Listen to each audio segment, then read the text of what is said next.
بسم الله الرحمن الرحيم. إذا نهني ونبارك لمالك تيجان سني بن مسعود الجهني. إذا أشواطنا متتالية شوط يلا الآخر. انطلق الشوط الأول والشوط الرئيسي للكهتان المفاريد من المسافة ألا وهي إلى 1500 متر.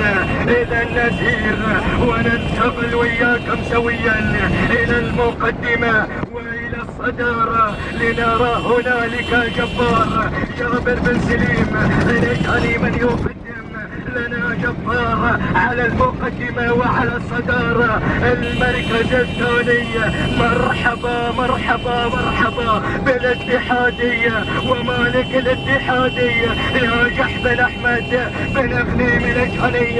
المركز الثالث علقم مفلح بن صبيان الجهني.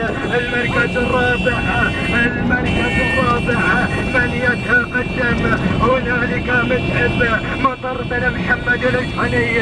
لكن أعود إلى الاتحادي إلى شعار ناجح بن أحمد بن غنيم الجهني والتدخل. مرحبا مرحبا بهذا الوصول.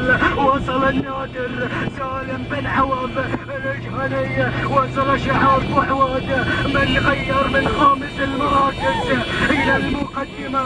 عينه على الرمز عينه على الرمز عينه على الكاس. الله يا الاتحاد يا الله يا النادر يا سالم يا بن عوض يا الجهني. المركز الثاني الاتحادي ناجح بن احمد الجهني. لكن النادر شعار بوحواد شعار سالم بن عوض الجهني. الله الله يا النادر يا سالم يا بن عوض يا الجهني. الاتحادي يحاول ناجح بن احمد بن غنيم الجهني ومتحب مطر بن محمد الجهني. الله الله الله الله المعركة طاحنة ما بين الفطاحنة. رباعية رباعية رباعية. الله الله متحب علقم الاتحادي.